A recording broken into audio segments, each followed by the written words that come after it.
I'm introducing three people that are presenting in improvement, energy efficiency, and indoor air quality for tribal communities. I will let them introduce themselves, and well, the three people are Alien, Amy, and Gillian. Welcome. Thank you. So can we have the next slide, please? There we go. So I'm one of the presenters. I'm Eileen Gagney with Tribal Healthy Homes Network. I am a technical advisor and trainer. Aaron McTighe is actually Gillian Middlestat is sitting in for Aaron, who is home with a sick child, and Amy Burke is with us as well today. So Gillian, do you want to introduce yourself, and then Amy? Quick audio check. Just put a new headset in. Can you hear me?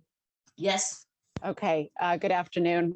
Gillian Middlestat. I'm the director of the Tribal Healthy Homes Network. Nice to see some familiar names and some new ones. And I'm just going to step in and cover some of Aaron's slides in a few minutes here. Thank you. Amy?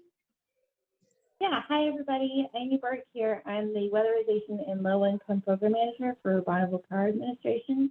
And I'll wrap up the presentation just talking to you a little bit about our grant program and how to apply for grant funding for your community.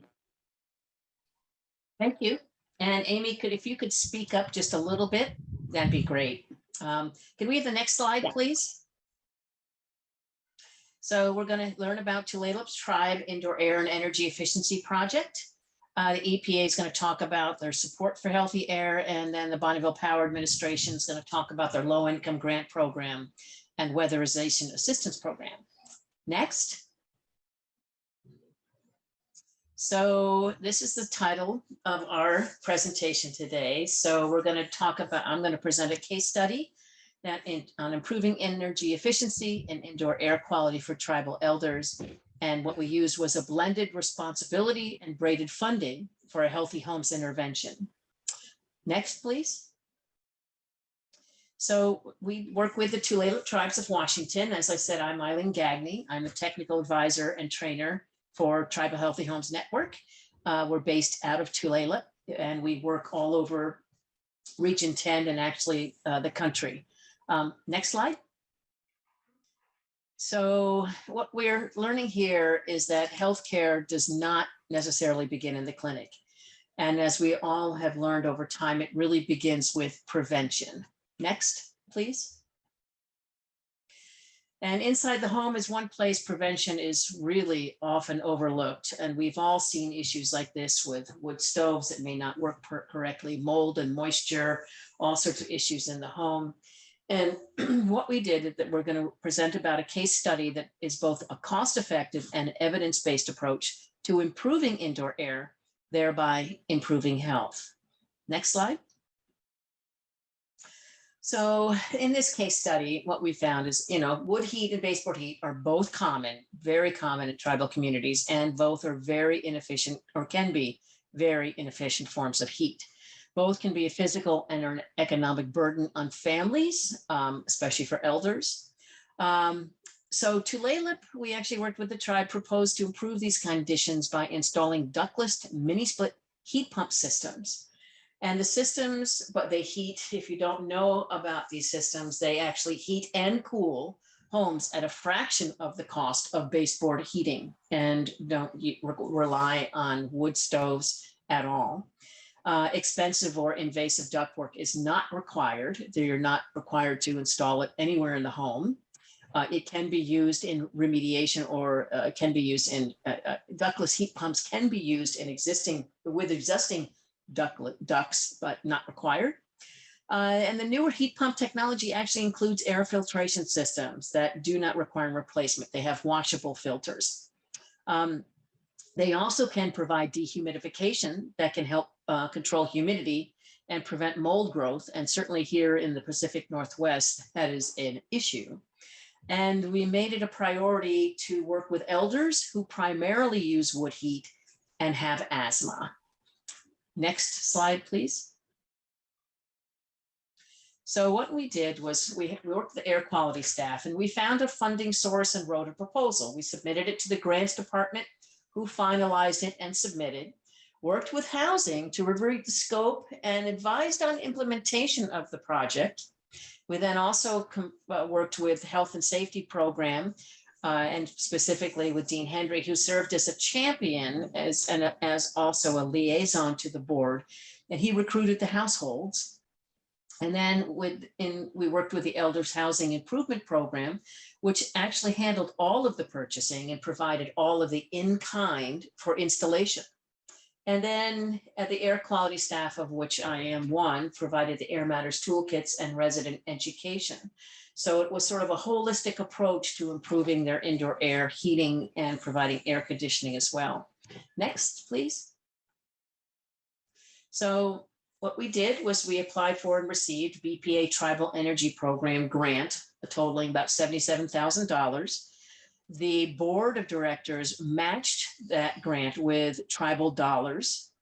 And then the Tulalip Elders Housing Improvement Program put up to $30,000 of in-kind labor. And EPA, the grant 103 grant, provided $1,200 for our staff to provide resident education and the kits itself. Next, please. So what we have here is just a picture of Stilling River Mechanical actually installing the ductless mini splits, the compressor for it. Next, please. And we had very, very happy elders as a result of it, who were so happy to get it. Now, this next one, in terms of Tribal Healthy Homes Network, we have a tribal indoor air funding directory. And what this is a, next slide, please, is a quick search directory. So there are multiple filters from each drop down. So if you go to www.tribalthhnw.org to our website, you can actually look up this indoor air funding directory. And there's several multiple filters from each drop down. And obviously it works best for users who are previously familiar with the site. However, it's pretty easy to understand. Next. So there's filtering categories like containment. So your examples of radon, asbestos, or mold. Eligibility, a tribe, an individual, by regions, and by activity type.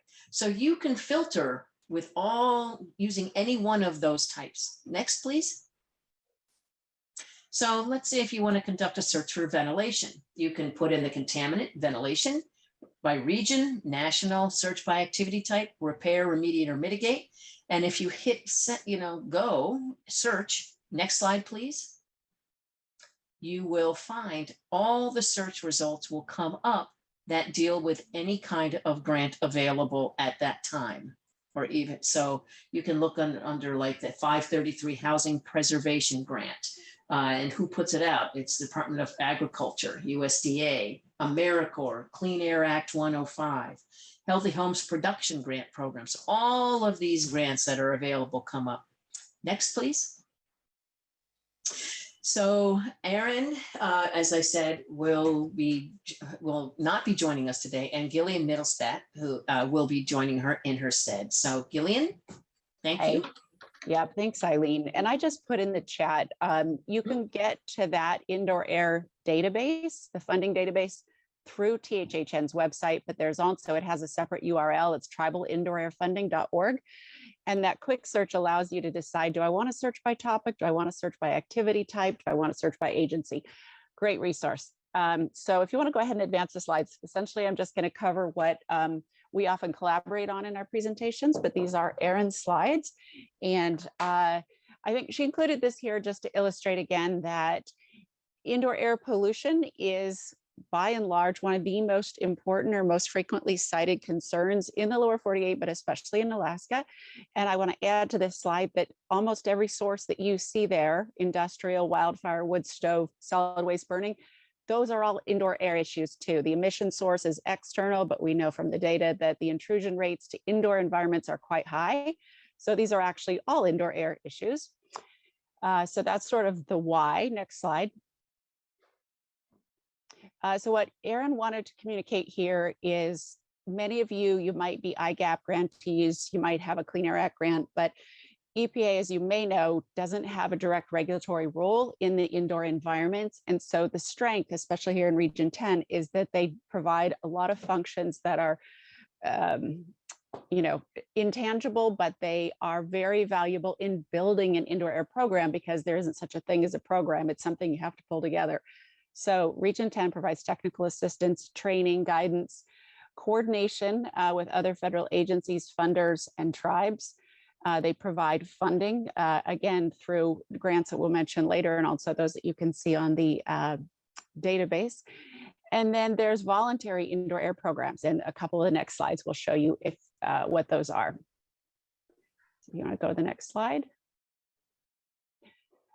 So here, Erin has listed some of the most frequently used grants in the region: the state and tribal indoor radon grants, the IGAP grants, which I know many of you conduct your work under, and then the clean air grants, the 103 and 105, which are generally just in the lower 48. Hopefully that might change someday. And then EJ grants and pollution prevention grants. And the latter two are more competitive. There's very few given out nationally just because EPA has limited funds, but they do allow you to do different types of work that you might not be able to do under some of your other grants. Next slide. So Erin included this slide to really illustrate, and this is the reason we had this slide deck prior from, I think it could have been TELS last year, but anything that you've seen achieved in the indoor environment is done with blended funds. And the biggest question we get is, where can I get the money to do the remediation, to do the mitigation, to do the assessment? And the answer is never what people want to hear, because there is no one grant that's going to do to identify the problem, to understand the health effects, to communicate, and to mitigate, right? So braiding funds, the case study was a great example of where Bonneville Power, the Tulalip leadership, the Tulalip Housing and Elders Program, everybody pitched in funds. The board doubled the money and matched BPA. That's a really good example of how when you want to do something really exciting, it's 3 or 4 different departments who are going to come together. That's hard to do, as you all know, because you may not even be funded full-time to do indoor air. But it can create some great success. Next slide. So what Erin included here is, you all have probably used the work plan template for your IGAP program and for your application. And she included one here as an example of what is allowed and what is kind of considered impactful indoor air work. So I believe that through your project officers, you can actually just download this template as a PDF. And as you know, EPA would probably reinforce, if there's innovative work you've done in your community and you want to propose it as a way to do education and outreach around indoor air, community outreach, you can always propose it too. And I think there's just a couple more slides. I think Erin included these slides just to show that probably the most important point actually is that outreach and education is critical, but it isn't just words and pamphlets and calendars and resources, but you can actually do a filter fan, for example, is something that could be considered an educational tool. So you wouldn't provide 100 of them, but you could raffle off 10 of them, for example, or you could do an activity in your community where you build them, and you may have already done that. And then likewise with our Air Matters toolkits, those are often used and distributed through schools and elders programs, and those again address indoor air. Next slide. So a couple things, I think, let's see, the Wood Smoke Activity Book, Burn Wise, Tribal Outreach Materials, almost all of these were well thought out. They're technically accurate. They are useful. They may or may not work for your audience, but you can order them and customize them and make your own. You can adapt them, but EPA has something on just about any topic related to indoor air or to ambient activities that impact the indoor environment. And then there's a link here for specific to wood burning. Let's say that. All right, last 1 or 2 slides. There's a few more resources that Erin wants to communicate. Northwest tribes can contact India, Oxenia, I think, and Chris Lee, I think at TAMS, but there's many ways. If you want to do indoor air monitoring, whether it's the low cost monitors or you want to do, the visual on the left shows that you have a variety of instruments you can use that really are best coupled with training before you use them. I've used those in the field, and they definitely take a few hours, as well as learning the QA/QC. So those are all available through a loan program though. Next slide. And then there's multiple really strong resources that I would suggest the mold and moisture is one of the best EPA resources because housing departments love to give them out to new residents. The Tribal Green Building Toolkit is a great resource that you can also give to the procurement and the construction staff. The Guide to Air Cleaners in the Home is one you can provide in your community buildings, in your clinics. It's a little more on the technical side, but it does go in depth. So these are all great resources. And I think that's it. There might be one more slide. Oh, yeah, we did a tribal innovations and success stories. If you're interested in Healthy Homes outreach and you want to spend more time in front of a computer, go ahead and join there's a 3-part webinar series, but there is some really good tribal case studies on that as well about Healthy Homes outreach and education. Make some popcorn, do the powwow dance, and then sit down and watch these. So that's all I have from Erin's standpoint. Look forward to hearing from Amy, who will talk about all the good things that BPA can do with tribes that affect indoor air. Alrighty, I think there are a couple more slides, but if you want to just move on to mine, I'm happy to jump in.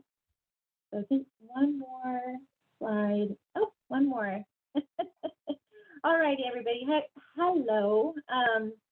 I am going to just give you a very high-level overview of our low-income energy efficiency grants that we provide to our tribal partners.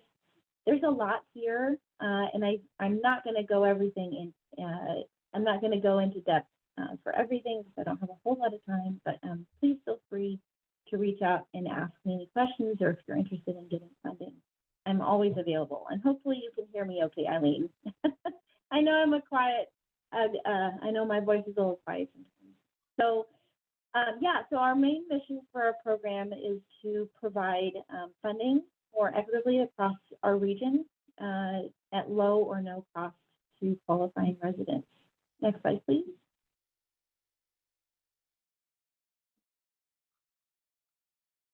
And if the slide, there we go. I think there may be a little bit of a delay on mine, so I apologize about that.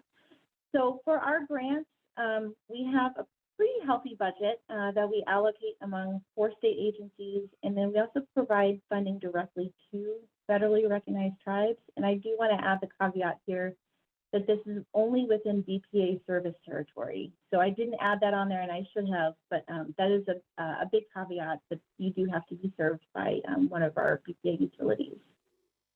The grants are non-competitive, so we do allocate them on a first-come, first-served basis. We provide the funds directly to any tribe that applies for the funding.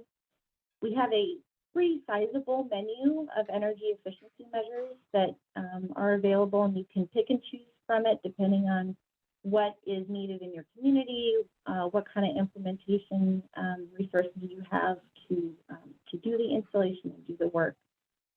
We are trying to be really flexible in our grant process because we recognize that everyone is applying to all these different funding sources and everyone has different requirements.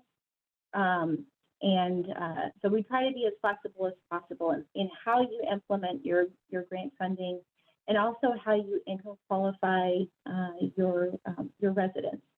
So you can align with several different nationally recognized programs, which I have a short list of later on. But as a tribe, you also have the flexibility of establishing your own income qualification guidelines as long as we review and approve them beforehand. We accept applications on a rolling basis as we have budget is available, and we really try to make this as easy and painless as a process as possible. It's very iterative, so for anyone who is intimidated by the grant application process, we are more than happy to sit down with you, go over your budget, talk to you about what kind of resources you currently have and what resources you need, and really try and support you as much as possible. Next slide, please.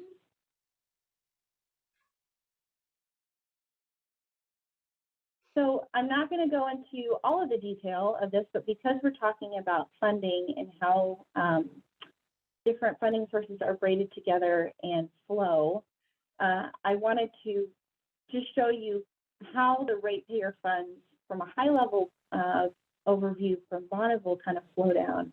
So from BPA's ratepayer funding, we have funding that goes through the grants to our tribes and then also to state agencies. But then we also have utilities that implement low income work, and they can often be a partner for tribes as well if they already have an established low income program. Next slide, please. So this guide is something that we had updated last summer. This is a great resource for anyone who hasn't participated in our low income program or someone who has, but it's been a while. So there's a lot of great information in here regarding what kind of funding we provide, how to build relationships with community action agencies, contact information for utilities and CAP. There's some example case studies from utilities and tribes who have participated to give you an idea of how to work the system. We have a list of federally recognized tribes who are currently in BPA service territory. And then we have the supplementary kind of summary document, just a front and back, because the guide itself is pretty lengthy. And this summary document just gives you a kind of a high level overview of what's in there. And both documents are available in English and Spanish. Next slide, please. So we have two paths for funding certain measures. We have standalone or deemed measures, and those you can complete without any sort of a DOE audit. Some measures we pay dollar for dollar, and some have a cost cap, but as you can see, there's a wide range of different measures that you can provide. So appliances, any sort of heat pumps, air conditioners, which is a new one this year, heat pump water heaters, lighting, whole host of weatherization measures, thermostats, and also manufactured home improvement, which isn't a super popular measure since it's very complicated, but that is definitely available through our grants. So all of the information on what measures qualify for housing type and what we pay on those is all listed in the travel grant application. Next slide, please. So another pathway we have for funding these is through the savings to investment ratio, or SIR measure, which does require an audit by a DOE certified auditor. This is something that's probably a little more familiar to you all. Of course, there's additional requirements for documentation and how to do the audit. So this is just another path for providing those funding for that. Next slide, please. So some qualification requirements for housing is they do have to be occupied by a member of a federally recognized tribe. There is some flexibility there, though. This does include tribal members who are in housing who are off the reservation but are in BPA's territory. Also, if you have a neighboring tribe that needs some work done and you have grant funding available, you can also provide any additional grant funding that you have, as long as they're within BPA's territory. The home does have to qualify as low income. Because we are an electric power provider, we do have some requirements around how the home is heated. So primary heating types are taken to an account. So for weatherization, HVAC, and water heaters, the home must be electrically heated. However, if you are installing any sort of appliances like a refrigerator or a clothes washer, any heat source is acceptable. So the home can be gas heated, and you can install those pretty easily. There's no age of home requirement, so it can be any vintage. And while we do align with the DOE program as much as possible, there is some flexibility. So you can visit the home as often as you need to. Next slide, please. So for our income qualifications, we do align with LIHEAP, HUD, HACIDA, HHS, and then of course for the federal income qualification guidelines. It's just the table on the right is just what that was currently updated to. Next slide, please. I know I'm running out of time. So as I mentioned earlier, tribes do have the flexibility of setting your own guidelines as long as we review and approve them beforehand. So just trying to be as flexible as possible. Next slide. So for budget and performance periods, funds can cover a wide range of things. So health and safety repairs, training, technical assistance, administrative and indirect funds. Typically, grants range from anywhere from $15,000 to $100,000. There's no minimum for a grant. Typically, work is done through the end of BPA's fiscal year, so September 30th, but if you need additional funding, we can extend that if we have that available. So really just determine what kind of work you want and build out a timeline for doing that. And we can walk you through that whole process. Next slide, please.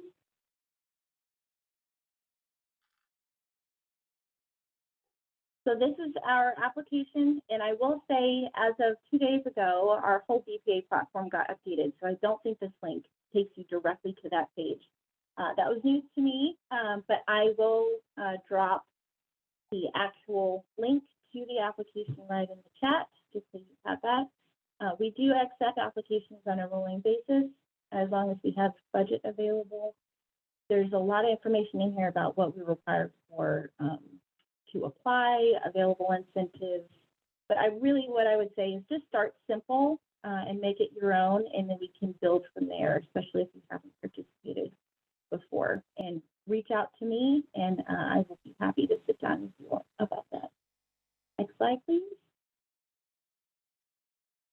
And this is just a short list of all the tribes that we worked with in the past. This is not comprehensive, but just to give you an idea of other folks that we've worked with in case you want to reach out and get some advice on applying for the grant and implementing it. They can be some really great resources. Next slide, please. And I'm actually going to skip over this because I know I'm running out of time. So next slide. You can look through this at your own time after our session.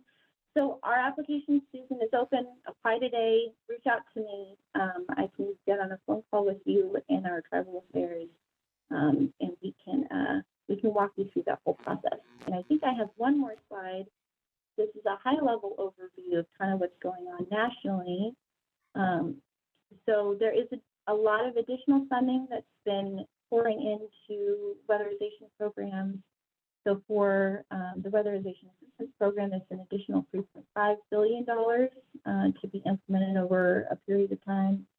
Definitely a focus on weatherization, which is a little bit different than our programs, because we have a little bit wider of a range. The energy efficiency conservation block grant from what I read, it was 2% of that total of the total $550 million was set aside for tribal funding.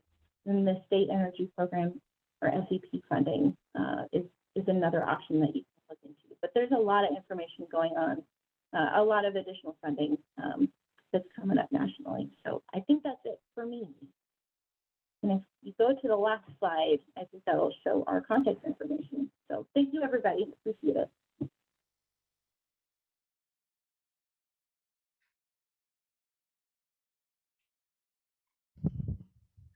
Awesome. Well, thank you all very, very much. We really appreciate the presentation. I don't see any questions yet in the chat. We'll see if we get one. Otherwise, we're going to say thank you again and go ahead and move to the next presentation. And again, just a reminder to everyone, all of the presentations are available on the Whova platform. If you go under resources and documents, you'll be able to see each of them and you can download them, and which also have all of their speaker contact emails. So please feel free to reach out to each of them. Thank you all very much.